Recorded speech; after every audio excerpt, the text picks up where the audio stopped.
shooting range here, the girls, and with bullet diagrams showing how they work. This is a good restaurant. $50? No, 50,000 won is about $5. What is this called? Tok. You can take it as a souvenir. Good morning from Pyongyang.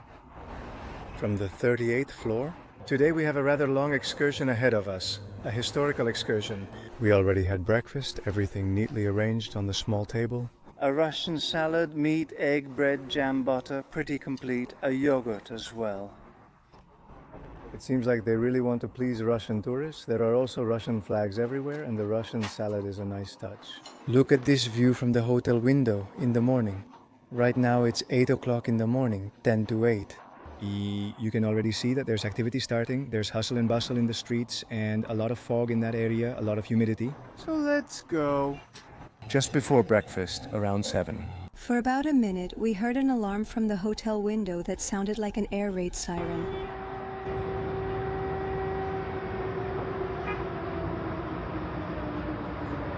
When it ended, cheerful music began playing in the distance. Later, the guide said, "This is how Pyongyang residents usually begin their day." The alarm signals the start of the day as a wake-up call, while music plays for a few minutes to help people wake up. And to start the workday in good spirits, these loudspeakers, playing music and announcements, are typically mounted on vans that travel around the city. To the music's rhythm, groups of women perform flag choreographies at subway stations, main avenues, and key intersections. They are usually speeches or patriotic songs with a cheerful, even epic touch, aimed at motivating the population for work. Once we were ready for day 2 in North Korea, Yanggak Island and the riverbank came into view below us from the glass elevator. Next to the parking lot, where the buses waited to depart, there were some half-built structures. On this day, we had more than 3 hours of travel ahead of us toward the border with South Korea, specifically to the border city of Kaesong. As we left Pyongyang, the large buildings and wide avenues disappeared, signaling our entry into rural Korea, where it's estimated that about a third of the North Korean population lives. Cows grazing, dirt roads, and rice fields with propaganda started to appear outside the bus window, as well as the occasional small town with administrative buildings and 5-story apartment blocks, classic from the Soviet era. Once we left the capital, there were hardly any cars on the roads, only buses and the occasional car. However, you might see pedestrians walking along the shoulder in both directions or standing by the road as if waiting to be picked up. A few kilometers later, we came across something that looked like a toll booth, but it was actually a checkpoint where our guide was asked for permission to travel to Kaesong.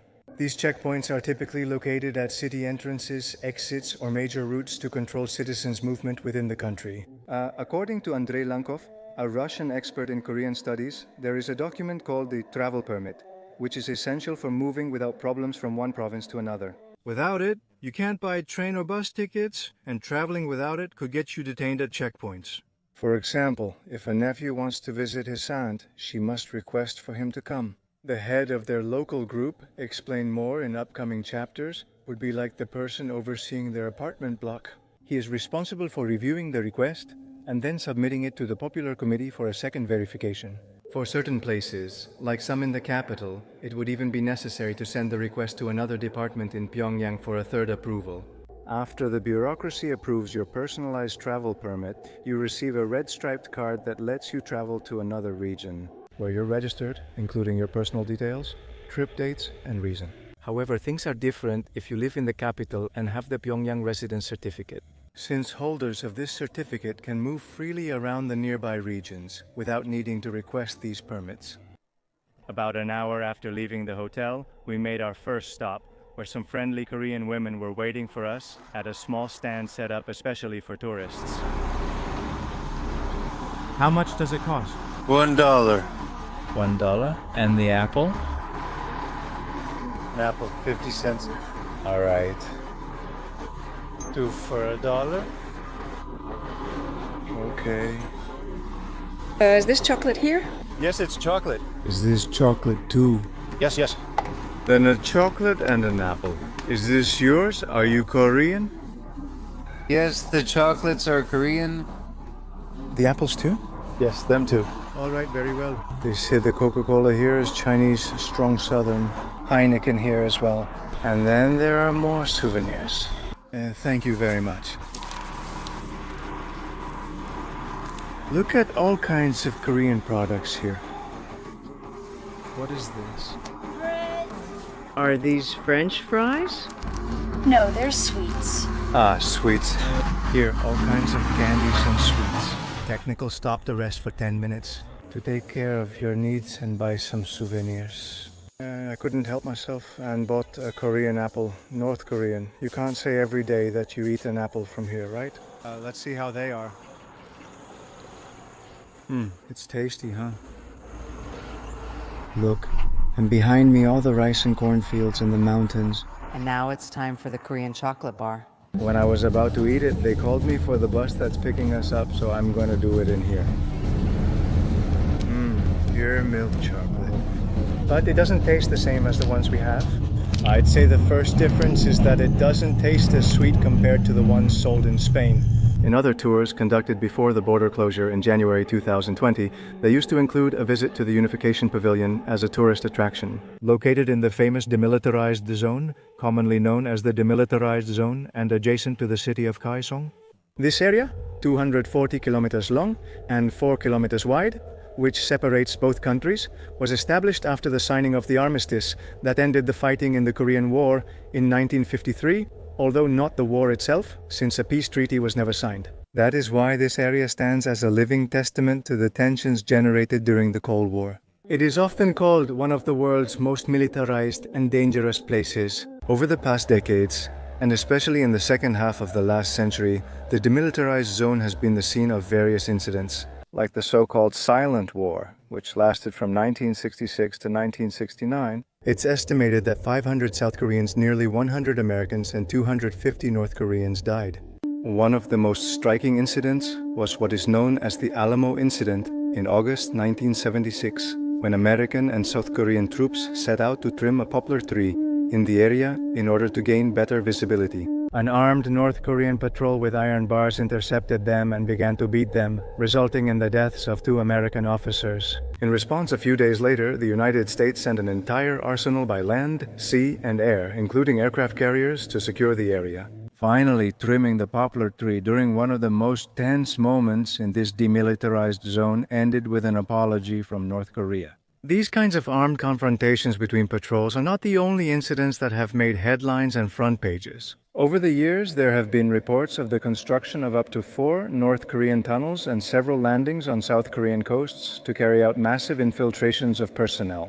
There have also been cases like the North Korean who escaped to South Korea in 2017 and whose images of the escape went around the world. Or the American soldier who defected from South Korea to North Korea in 2023 and was detained and returned a few months later. In 2018, a historic milestone in reunification talks occurred when both Korean leaders met in the village where the armistice was signed. Due to the increase in tensions in recent years, the North Korean side has been closed to tourist visits, although it can still be visited from the southern side. The first sign of these tensions appeared when leaving Pyongyang on the road to Kaesong. Since 2001, tourists could view the Arch of Reunification, which was demolished in January 2024. On it, there were 2 women dressed in traditional outfits representing the South and the North. They joined in a hopeful gesture, holding an image of a united, borderless Korean peninsula. Kaesong, our destination, was the first capital of unified Korea under the Goryeo dynasty, which ruled from 918 to 1392. And it established the foundations of Korean cultural and political identity for centuries. After 3 hours driving past fields and small villages, we reached Kaesong, home to about 300,000 people. At the entrance, you could see several residential buildings with facades in good condition that looked renovated. People walking and biking through its streets. Portraits of leaders Kim Il-sung and Kim Yo-il appear on government buildings and some posters. Our first stop in Kaesong would be the Seonyuk Bridge, the place where the hegemony of the Goryeo dynasty is considered to have ended. Here, the local guide, as usual dressed in traditional Korean clothing, was ready to explain the place's intricacies to us. This is the Seonyuk Bridge, named in 1392 after the assassination of Goryeo official Jeon Mong-ju. The first inscription reads Jama, meaning dismount from your horse. They used to travel by horse So when they arrived here, they had to dismount as a sign of respect for this official and continue on foot.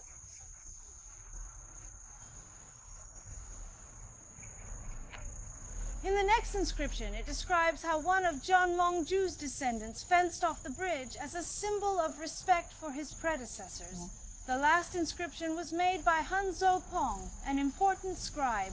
From our country, and it says Sonjuk Bridge.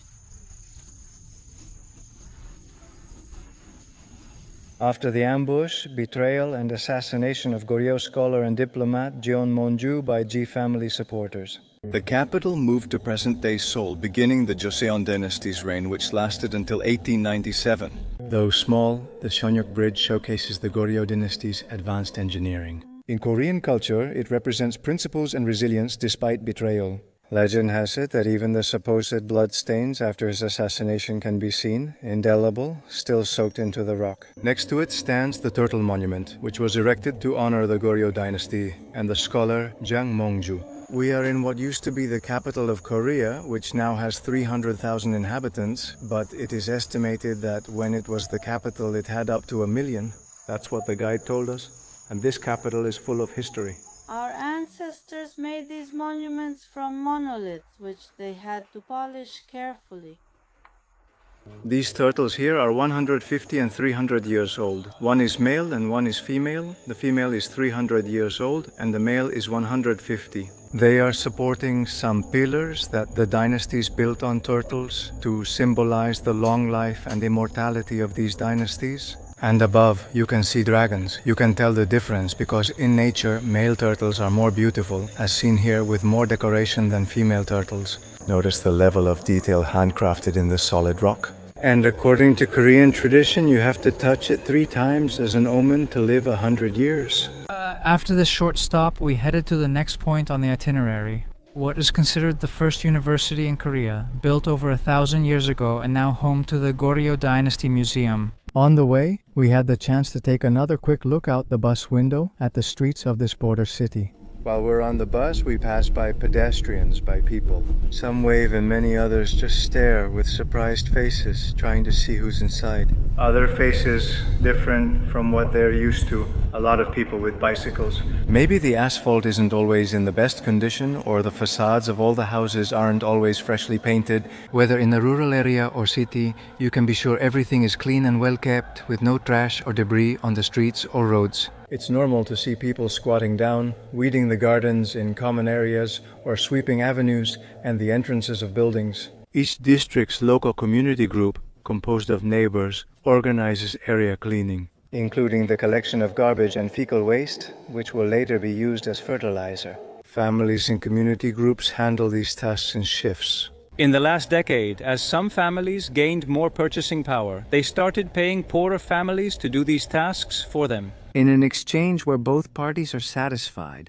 When we arrived at the old university, we had the chance to see several locals from the bus window doing their daily chores. This was unusual for these tours, and the guide said they were heading to a nearby cemetery for a celebration. It lasted only a few moments, just long enough for the guides to get our attention and lead us inside. These are their traditional Korean dresses, right? Yes, traditional Korean. It's called chukori. Chukori. Chukori. They brought us to the former university from 1,000 years ago. What happened is that during the war it burned down, and this is a reconstruction. The entrance trees, said to be 1,000 years old and there since the beginning, were saved, including some huge ones. It takes 4 people to hug them. Let's go! All these complexes that they're showing us were declared United Nations Educational, Scientific and Cultural Organization World Heritage Sites, United Nations Educational, Scientific and Cultural Organization, in 2013. Look at the museum they've brought us to, opened in 1992. Here you have the photo from the opening with all the high-ranking officials, the president, of course, or rather, the leader. And a bunch of historical artifacts, swords, you have big canvases, papers from that era, little jugs, even something like a marble there. I don't really know what that would be. Coins from the 10th century. From that era, and look. What caught my attention the most is this explanatory panel where they talk about how much people cost. Well, slaves or servants, and cows. Cows were the most expensive. The elderly and children were the least expensive. Women a bit more, both women and men. They came right after cows in price. They also have a map showing how they traded with all of Southeast Asia and India with porcelain, roots, and fabrics. They had a maritime trade route. Koreans were very good sailors. And look at this recreation they have here. Typical of museums, but pretty wild, huh? The man begging for his life. Horses with arrows in their necks. A man with his neck pierced by an arrow. And another about to have his throat slit by a sword. Pretty explicit. This gong is made of bronze and is also 1,000 years old. It says here year 1101. These are bronze mirrors.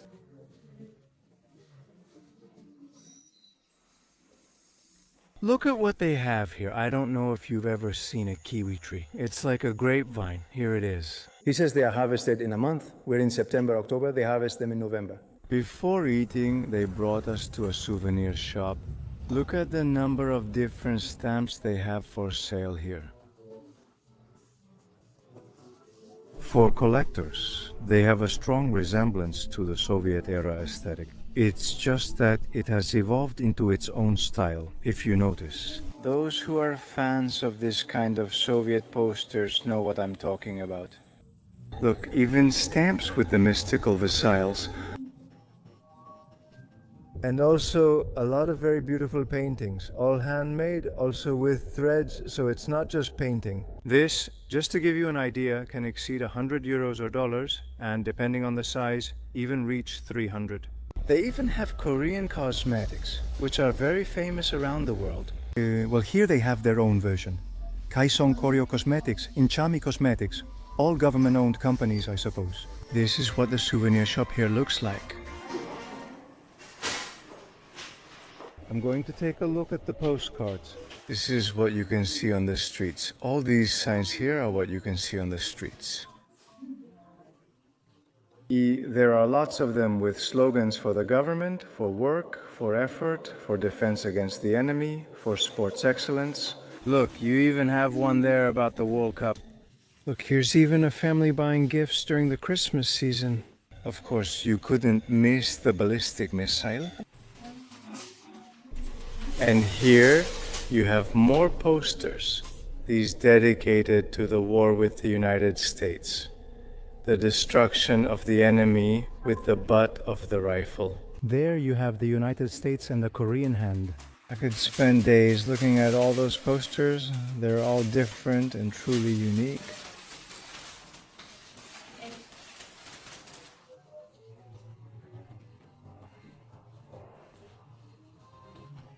They're hard to spot, and now it's time to eat again. Look at the restaurant. As always, the food is already on the table. I hope this made you hungry.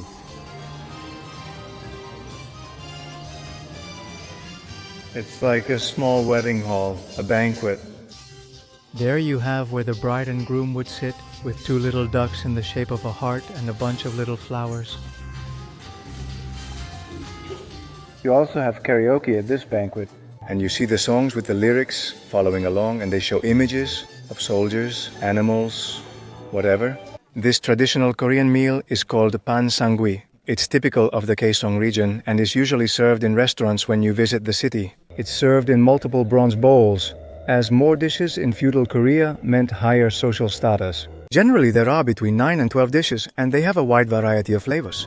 Seaweed, eggs, pork, acorn jelly, kimchi, rice, and wheat sweets, stuffed dough, and rice.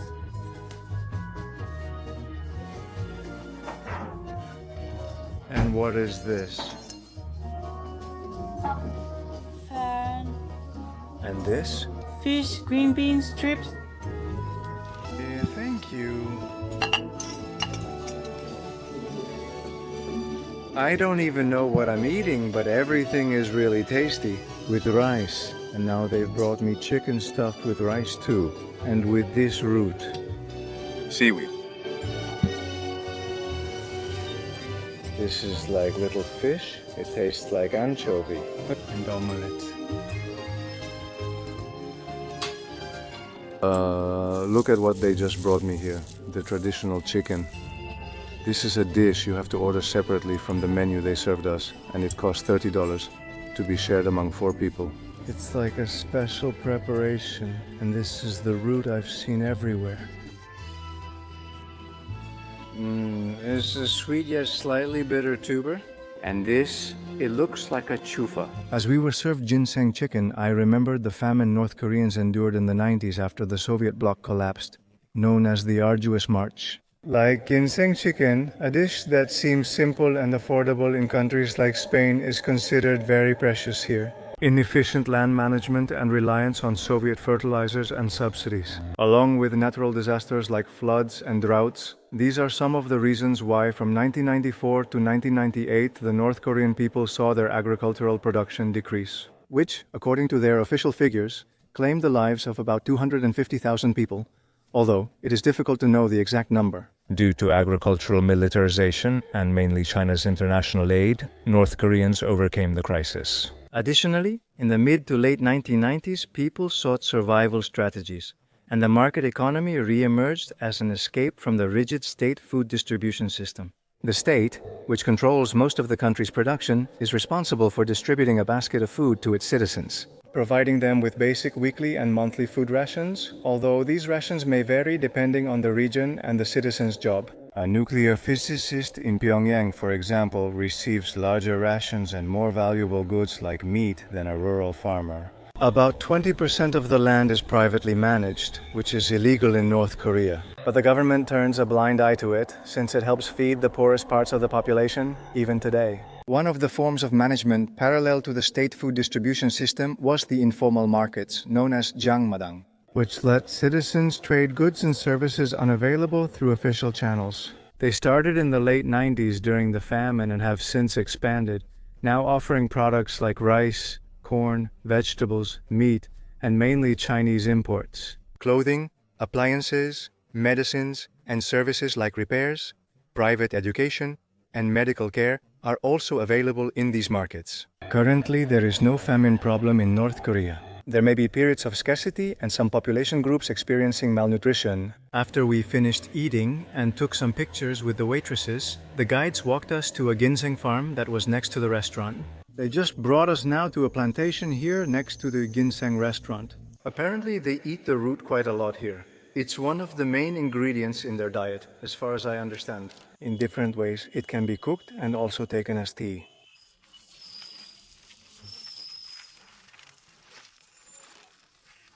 This is ginseng root. Anyone can dig it up and take it in exchange for money. When do they usually eat it every day? You can eat it daily. It's cooked, ready to eat, and very healthy. And as an infusion? Yes, also you can take it as a souvenir. They bring tourists here, and for a modest price of 15 euros, you can dig, pull out your own root, and take it home. They have them in small stalls, if you notice, raised up. They're not directly on the ground, but on the side. I guess it's for water drainage, and so they don't get direct sunlight or for the rain. I suppose they use the rainwater to water them later. That's why there's that slope on the little roof, on the small roof. Korean ginseng, known in North Korea as ginseng, is a plant highly valued for its medicinal properties. In Korea, it has traditionally been used to boost energy, stimulate immunity, and promote longevity. While grown worldwide, the Korean peninsula is particularly well suited for it, especially in the Kaesong area, where premium ginseng is grown with traditional methods. Its cultivation is a laborious process, as it takes between 5 and 6 years from planting to harvest. Like I was saying, here they have it boiled, like tea, which is one of the ways they drink it. There he is preparing a meal that I don't know what it is, with tomato, with juice. Look at the amount of products and alcoholic drinks they sell here. At one point during the tour, the guide agreed to our requests and showed us a bill of the national currency, the North Korean won. Bills typically feature historical figures, iconic landscapes, and socialist proclamations. Foreigners are strictly forbidden from taking North Korean currency out of the country as a souvenir. It's Mount Paktu. Is it $5? 50. 50. $50? No, 50,000 won, about $5. Issued by the Central Bank of the Democratic People's Republic of Korea, it is mainly used for domestic transactions. And tourists are only allowed to use currencies like the euro, dollar, Chinese yuan, or in our case, even Russian rubles. In a parallel economic system, separate from regular North Koreans, sanctions and the fact that North Korea is not part of the international monetary system and is not a member of either the World Bank or the International Monetary Fund, make it difficult for them to access international currencies, especially the dollar, the hegemonic and predominant currency in the international foreign exchange market. That is why, despite being isolated, North Korea relies on tourism to earn foreign currency, which it strategically uses to support its economy and fund state projects needing foreign funds. Another way to obtain this foreign currency is through trade relations with traditionally friendly countries such as Russia and China, through the export of minerals, textiles, or agricultural products which are carried out in yuan or rubles. Or also by sending remittances from workers abroad. There are also special economic zones, areas created to attract foreign investment with tax incentives, looser regulations, and more openness to international trade. Among them, the Razon Economic Zone, focused on trade and maritime transport, and the Kaesong Industrial Zone stand out. From 2002 to its 2016 closure, it was a joint economic project with South Korea combining North Korean land and labor with South Korean capital and technology. More than 120 South Korean companies employed around 50,000 North Korean workers in assembly, textiles, electronics, and other tasks, paying them in United States dollars. The North Korean government channeled these salaries, which were allegedly used to finance the nuclear program, which is why the South stopped the joint project. After eating and visiting the ginseng farm, we got back on the bus, from where I wanted to record the front of the restaurant with the flag waving. The guide from outside told me not to record because he thought I was filming people. Later I found out that just a few moments earlier he had warned and asked a couple from the group to delete their photo for making a peace sign with their fingers close to their face. That's considered disrespectful and South Korean propaganda in North Korea. We walked through the city until we reached Hanam Hill, where the bronze statues of leaders Kim Il-sung and Kim Jong-il stand. North Koreans visit to pay respects, and such statues are found throughout the country. This time we didn't leave flowers for them, since our destination was the views of the old town of Kaesong. Don't film the elderly women. Sometimes people don't like to be filmed. The guide told us that they used to practice archery here. It's a construction from the 18th century, early 18th century, and from this structure they used to shoot arrows down there, down the hill. And if you look from here, you can see some pretty old houses compared to the current ones. And he told us that this was a neutral zone at the time of the war. And that's why hardly anything was built here, and the houses that were here barely suffered any damage. These are houses from the 18th and 19th centuries as well. Some grandmothers are here having tea. I'm not sure if I got it on camera. Greeting us, calmly relaxing with this spectacular view of the city. And if you look up there on the mountain, there are proclamations again. And these little houses, the guide told me that they are different from the Chinese ones because the roof ends in a curve, while the Chinese ones end straight. And even today you can still see people walking through the streets living in these houses. With a few solar panels scattered around and a more modern feel, notice how green it is. Almost no factories or cars, so you can really breathe pure air here.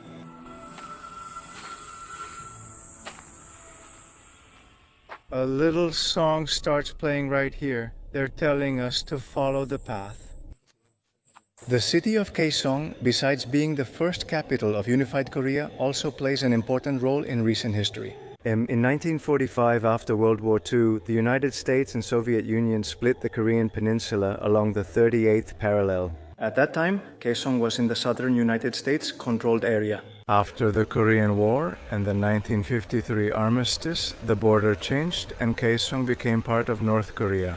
As the only major city to change hands in the conflict, South Korea is just 5 kilometers away. Until 2008, South Korean citizens could visit the city for a few hours in tour groups. Before heading to the next stop, the grandmothers, who at first seemed to just be spending some free time, started singing as if they wanted to brighten our view of the old city to the rhythm of the music.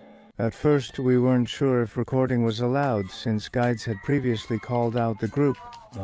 While we were recording someone without their consent, since people could get upset, in the end they let us record, and later we understood that it was something that happened throughout the week with the other tourist groups as well.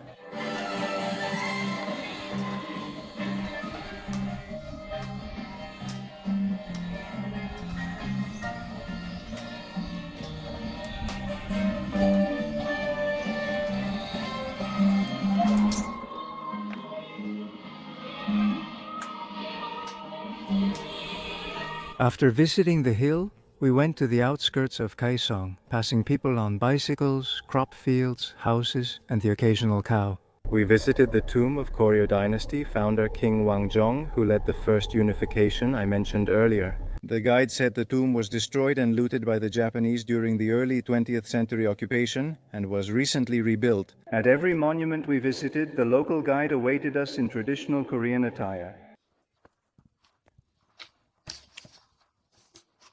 Every time our ancestors went to the cemetery on special dates, they remembered their forebears, cleaned the graves, and then returned home. The great leader Kim Il-sung ordered its reconstruction so that it would look good, and back here you can see the signature of the great leader Kim Il-sung engraved in the stone.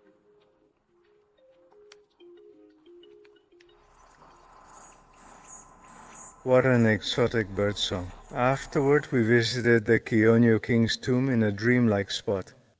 Atop a hill in the forest, after a long stone staircase.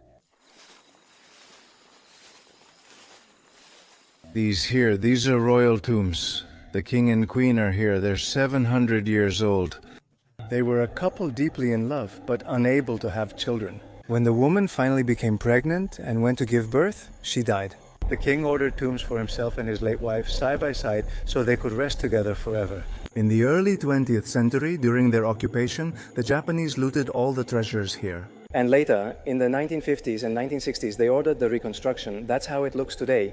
And what you see here has a symbolic meaning. Here are the advisors, these two, and over there are the soldiers. If you look at the advisor who is closest to the king, he has more of a beard. He's older, more than the young one, because he has more ability to advise the king properly. And yet, with the soldiers, it's the opposite. The oldest, most veteran one is placed farther from the king and closer to the front, as he is believed stronger at defending than the younger one. Even though this area was heavily bombed during the Korean War, it didn't collapse. Some of the pieces we find, especially the older looking ones, are original. All this space here is over 700 years old. I've taken a look at the site where this tomb is located. Look, surrounded by forest and mountains, pure jungle, you can really breathe clean air here. And according to legend, he painted his wife's portrait here in this little house. The portrait was here until the Japanese looted it. Finally, back in the city, we would end this historical tour with the South Gate located in the center of present-day Kaesong. On the way, I once again had the chance to record something from the bus, like posters with the leaders on the side of the road or on official buildings in the middle of a square. Crowds of people on bicycles or walking as if returning from work. In the distance, I also saw adobe barracks and wooden roofs with the North Korean flag waving, something that resembled a small labor camp. At least that's what I understood from the guide, who, when I asked him what it was about, used the word lager in Russian. He was probably referring to an ordinary labor and farming camp. But briefly, I thought of forced labor and correctional camps for those who commit offenses or crimes, because in Russian that word is used for that too. Although they peaked in past decades, according to Andrei Lankov, the number of these forced labor camps in the country has decreased by 2 to 3 times in the last 30 years. Satellite images from 2016 estimate they could hold 80 to 90,000 people. Although it is difficult to know for sure, and the figures should not be considered completely reliable, the labor camps for those convicted of discrediting the regime or political prisoners are separated from inmates convicted of other crimes and offenses. They form 2 separate systems and even have different names. North Korea has low crime rates, so Lankov says many inmates are in camps for making inappropriate jokes about the regime or system. For example, publicly complaining that they live worse than pigs. Until the 2000s, relatives of those accused of discrediting the regime were also sent to labor and re-education camps. All those who were registered at the same address as the accused. There, they served sentences for several years or even for the rest of their lives, depending on the severity of the crime for which they were convicted. Although living conditions for the family members were always better than for the offenders. However, Kim Jong-un gradually removed this rule since he came to power in 2011, and according to Lankov, it is currently not in effect. We were just stopped in the center of Kaesong, at this gate that's also 700 years old.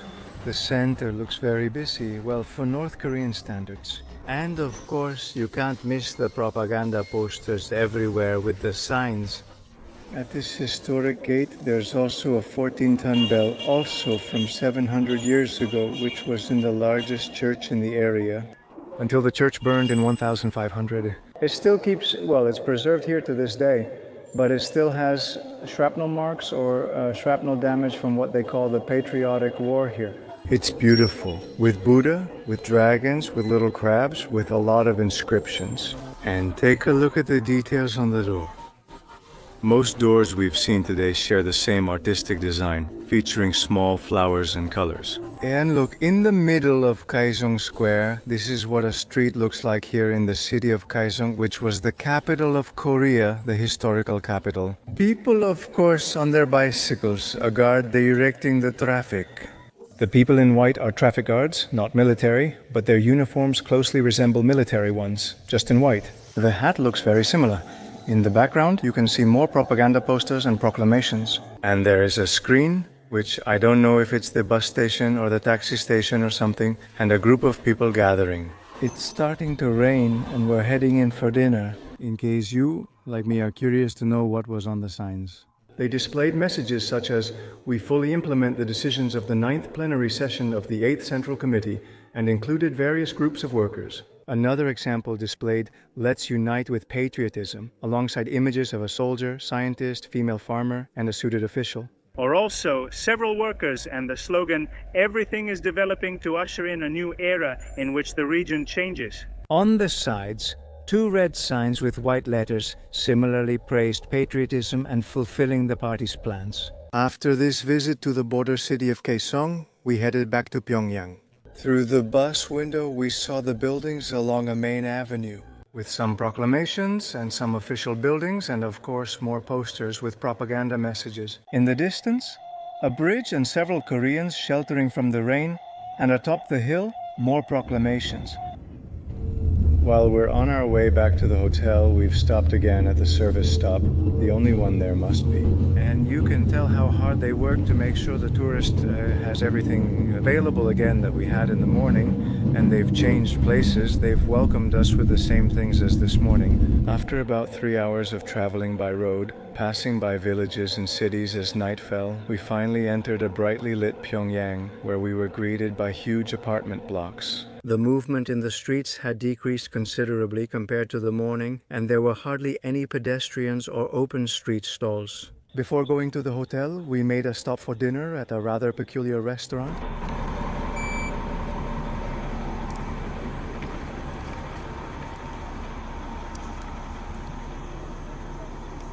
We've arrived in Pyongyang again, after 2.5, almost 3 hours bouncing on the bus. Mother. Damn, I tried to sleep a couple of times and ended up with an incredible neck pain. The way the bus bounces, between the fact that the bus is old and the road is set up the way it is. Anyway, this is the restaurant where we're having dinner now. Surely the rice beer is already waiting for us, as always, the standard glass, and we'll see what surprises they have for us tonight. Look, they took our temperature before, right when we got out. If you have 37 degrees, you can't come in. New restaurant? This is great. I expected we'd eat at the hotel every day, but instead we try a new restaurant each day. Look at the little fish here. Damn, target shooting here for the girls, and with diagrams of how the bullets work.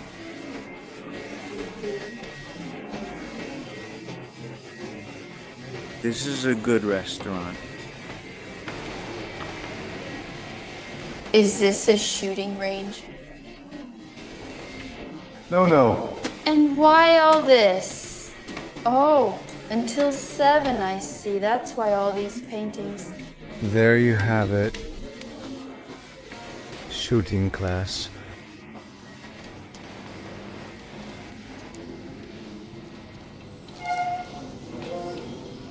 It's a restaurant that also has a shooting range for practice. A shooting school.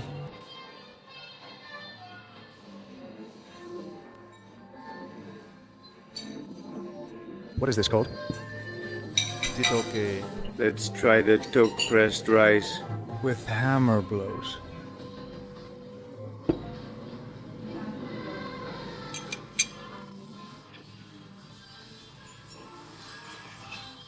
Titok is a traditional Korean dish made from glutinous rice flour, often served in various ways with seeds, sweets, or nuts. On the side, they also served us vegetable salads and Russian salad, some cold cuts, and sausages. French fries, breaded potato balls, the classic fermented kimchi, meat-filled dough, and chicken meat, among other things. At first, the television played recorded songs from Russian television. At one point, they switched to Korean karaoke and sang Friendly Father, a song dedicated to leader Kim Jong-un. It was presented in April 2024 and features a cast of singers, workers, soldiers, and even national television presenters. All of this is accompanied by images of the leader surrounded by citizens, hugging him and happy to be near him.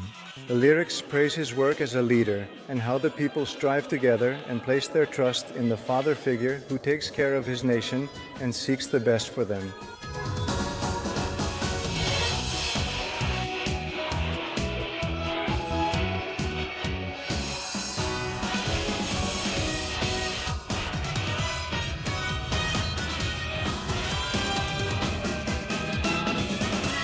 After dinner, they returned us to the hotel, ending our second day in North Korea. Not before walking around the revolving restaurant on the top floor, which offered a panoramic view of downtown Pyongyang, in the purest Wall Street style of the 80s and 90s. Another thing this hotel, Yangkagdo, has is a restaurant on the top floor, on the 47th floor. You need to transfer elevators, since 8 serve up to the 43rd floor, but only 2 go to the 47th. From here, you can have a panoramic view of all of Pyongyang while you have a liquor, a beer, a sake, a whiskey, whatever you want. You have the modern hotel over there in the background, which is still unused, but they've put up the huge screen, and it's still only 10:15, not quite 10:30 yet, but you can see the city lit up. Soon they're going to turn it off. All this that's lit up here will be turned off. A banquet table. It's a restaurant very much in the style of the 80s, the 90s, that Wall Street era, right? All those buildings, huge skyscrapers that were built with glass views of the whole city in 360 degrees. Well, here you can still see it in Pyongyang, TCL televisions. This is how it looks now. It's empty with some tourists around here. We're the only group of 100 tourists in the hotel, but it's large, with around 40 or 50 tables of various sizes. And if I'm not mistaken, it's open until midnight.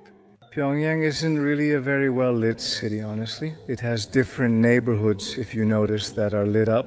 From the hotel, you can see 3 or 4 neighborhoods, or large blocks that are about a kilometer apart. Only the kilometer-long and 500-meter avenues are lit. Having some rice beers with a bird's-eye view, while we tried some Korean cigarettes we bought at the front desk for $1, we wrapped up the day and got ready for the next one. Cheers.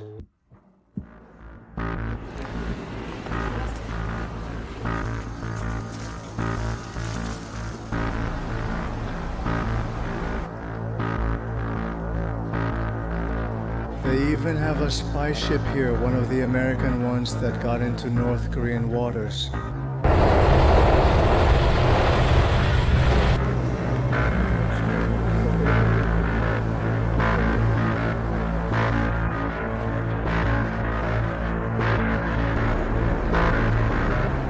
And here it is, the Pibaba, the beer bar.